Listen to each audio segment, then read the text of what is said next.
अध्याय 5 अंत और न्याय। रात के भयावह घटनाक्रम के बाद जंगल पर एक अजीब सा सन्नाटा छा गया था। पेड़ों की पत्तियां हवा में हिल रही थीं, लेकिन उनमें वह जीवन नहीं था जो सामान्य जंगलों में दिखता है। मानो रात की चीखें और वह दर्द अब भी इन पत्तियों पर चिपका हुआ था। गांव वाले सुबह जल्दी जल्दी जंगल के किनारे पर इकट्ठा हो गए। किसी को नींद नहीं आई थी। सभी के चेहरे पर चिंता और खौफ था। लड़कियों के परिवार चीख चीख कर उनकी तलाश कर रहे थे। कुछ लोग रोते हुए कह रहे थे, हमें लगता है अब वो कभी वापस नहीं आएंगे। सुबह होते ही दिल्ली से पुलिस की एक बड़ी टीम वहां पहुंची। अफसरों के साथ फोरेंसिक टीम और डॉग स्क्वाड भी था। उन्होंने जंगल का नक्शा हाथ में लिया और खोज शुरू की। सबसे पहले पुलिस आश्रम पहुंची। आश्रम बाहर से जितना सुंदर और शांत दिखता था, अंदर वैसा नहीं था। फर्श पर खून के हल्के धब्बे थे। दीवारों पर अजीब चिन्ह बने हुए थे। एक कोने में लड़कियों के बैग, कपड़े और मोबाइल रखे हुए थे। यह देखकर सब सन्न रह गए। परिवार वाले चीख उठे। आश्रम के बीचों बीच बाबा वहीं बैठा था, आंखें बंद, ध्यान की मुद्रा में। जब पुलिस ने उसे खड़ा किया तो वह मुस्कुराया। उसने कहा, तुम लोग बहुत देर से आए। यह जंगल अब इन्हें अपना चुका है।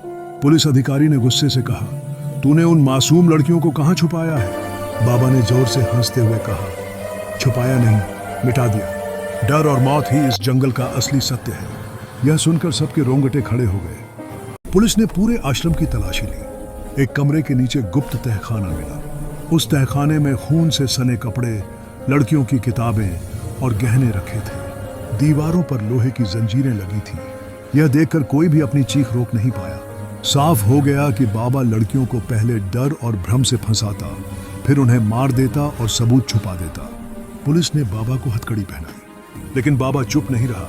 उसने आखिरी बार कहा, तुम लोग सोचते हो मुझे पकड़कर इस जंगल को बचा लोगे? नहीं, यह जंगल अब हमेशा खून मांगेगा।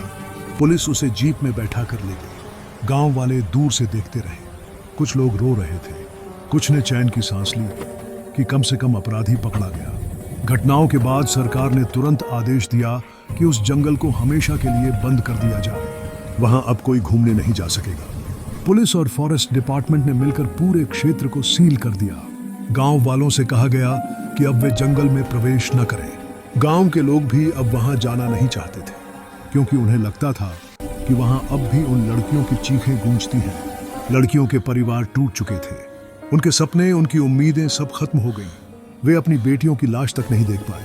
केवल उनका सामान और खून के धब्बे ही मिले। नेहा की मां रोते हुए बार बार कह रही थी, मुझे मेरी बेटी चाहिए। सिर्फ उसका चेहरा आखिरी बार देखना है। लेकिन अब वह कभी संभव नहीं था। जंगल अब शांत दिख रहा था, लेकिन उसकी हवा में दर्द और डर घुला था। बाबा के जाने के बाद भी लगता था मानो उसकी हंसी अब भी पेड़ों के बीच गूंज रही हो। गांव वाले कहते थे कि रात को कभी कभी अब भी सफेद साड़ी वाली औरत पेड़ों के बीच नाचती दिखाई देती है। लेकिन असलियत सबको पता थी, यह सब बाबा के जाल का हिस्सा था। बाबा जेल की सलाखों के पीछे थे। सरकार ने जंगल को बंद कर दिया। लड़कियों के परिवार को न्याय तो मिला, लेकिन उनकी बेटियां हमेशा के लिए खो गई। यह घटना सबको एक सबक दे गई। हर साधु, हर बाबा भगवान का रूप नहीं होता। कई बार उनके नकाब के पीछे खतरनाक इंसान छुपे होते हैं। अंधविश्वास और डर हमें सच से दूर कर देते हैं। अंतिम पंक्तियां, जंगल अब बंद है, कोई वहां नहीं जाता। लेकिन जो भी उसके किनारे से गुजरता है, उसे लगता है कि हवा में अब भी लड़कियों की चीखें और बाबा की हंसी गूंज रही है। कहानी समाप्त।